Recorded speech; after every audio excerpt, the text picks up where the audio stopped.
How did you get the idea to escape?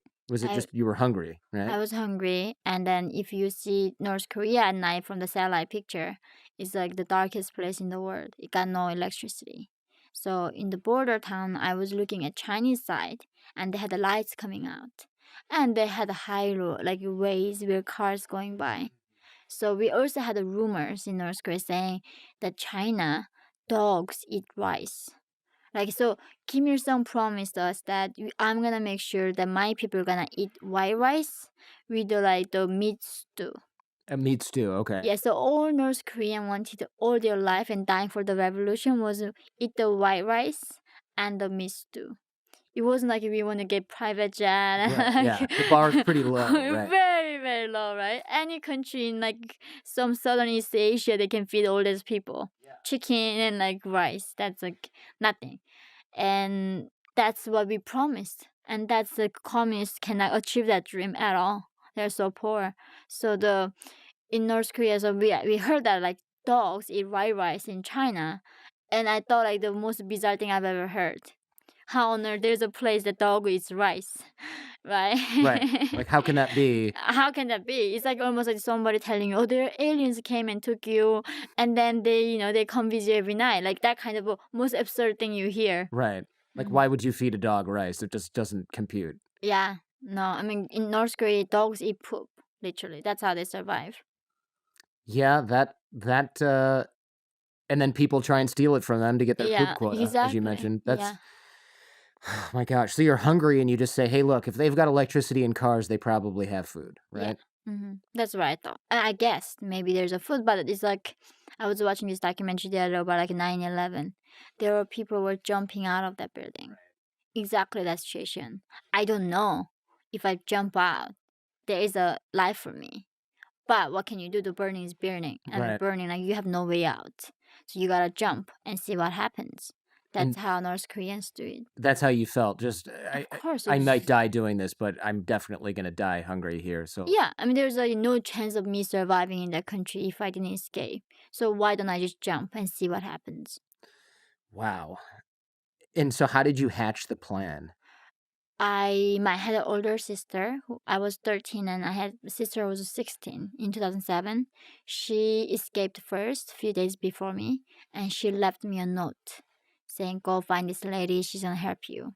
So I went to her with my mom, and then she said, like, "Yeah, I can help you to go to China." But I like so desperate. It was no point of me even asking her, "Why are you helping me?" Right, and also, Just if you already don't trust anyone, this is a desperate sort of Hail Mary move anyways. So yeah. why bother getting the details, right? Yeah, it doesn't matter even she kills me. Right. I'm dead anyway. Like it didn't occur to me. I had to ask her, why are you helping me? So because you're so desperate, like whatever thing gonna get you out, you wanna get out. Wow. Okay. And you end up being trafficked and sold in China, and the whole story is in the book, by the way, which we'll link in the show notes. I'm not gonna make you go through it again because you do talk about it a lot in other shows as well.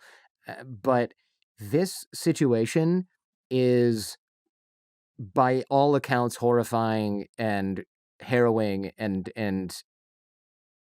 you end up having to sell your own mother for food. It's just like the sneak preview is it's some of the most terrible things that you can imagine happening, and it happens over and over and over. And the people that you meet are all universally exploiting you and everyone who they come into contact with. It's like this is like the underbelly of sort of Chinese mafia human trafficking, right? So how do you eventually get away from that situation? So when North Korean go to China, because of the one child policy, right now there are 40 million men cannot find women, especially in the rural areas, and that numbers keep going up. So women being sold into four different places. One is human trafficking is where you're sold to a man in the village who have a disability or crazy or whatever it is. So sometimes they buy one girl and rotate entire town or rotate entire brothers in that family, Oh, wow. cousins. So you're basically a sex slave at Of that point, course. not like a regular wife. No, no, you're not a wife. They watch you when you go to bathroom. Mm. They don't want you to run away. Oh, So man. that's one. Second place is where the prostitution. They put you, these brothels get raped like 20 times a day. and then women refuse, so they give you drug, so they make you become drug addict. Uh, So women just do it because they want a drug.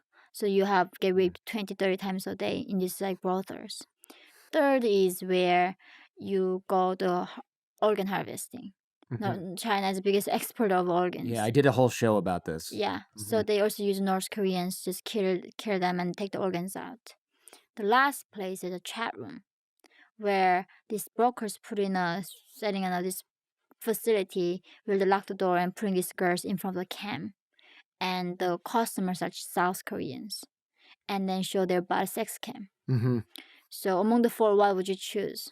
I mean, like, all jokes aside, I would obviously choose the cam girl Exactly. option because at least I'm not getting touched by. Touch. You actually get raped by Right, people. Nobody comes to your room, right? You right. just show them your body. So I chose that. Yeah. I initially I was sold by a man. I was raped, and then at the end of the journey, I was finally able to go to chat room. There, I heard about South Korea, and I heard that there is a way out of China, But you already knew South Korea existed, right? but not like 대한민국, like 남조선, the southern of North Korea. They are fighting the language so much. So Joseon is Korea, like it's the South Korea. They call North Korea like 북조선, like north of Korea. Okay. South Korea, but their name is 대한민국, and we call them like south of North Korea. Really? So So so North Korea just calls South Korea Southern North Korea. yeah, That's ridiculous. and North Korea, South Korea calls them like northern South Korea.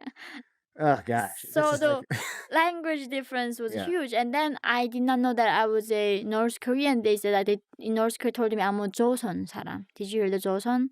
Yeah, I've heard that 조선 mean word. yeah. So 조선 is what we knew of. So South Korea didn't have the name 조선 at all. It has like 대한민국. It's like what the heck is 대한민국, right? I did not that was like our southern part of North Korea was, and then I was talking to these people, and they said, like, I'm from 대한민국. I was like, what is 대한민국? And then we had a defector friend who was working in the chat too. And she said, I know the missionaries. And then if you go study Bible with them, and then they're gonna help us to escape to South Korea.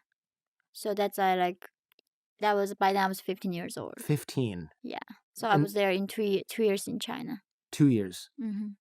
2 years of unspeakable sort of treatment and then Bible study. And this is your introduction to sex, right? You said before you had no idea the concept of sex until your mother was sexually assaulted essentially right in front of you. And then that became your daily existence for those few years.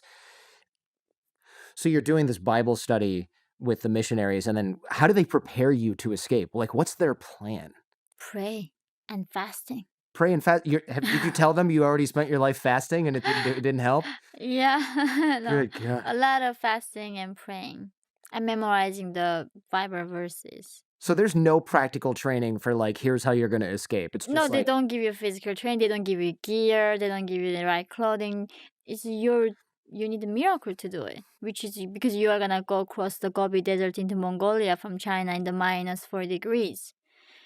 you're going to cross the Gobi Desert on foot In the and just -40 degrees. in negative 40 degree and just Yeah. hope that you end up in Mongolia. Yeah, and then discovered by human beings in the middle of the Gobi Desert.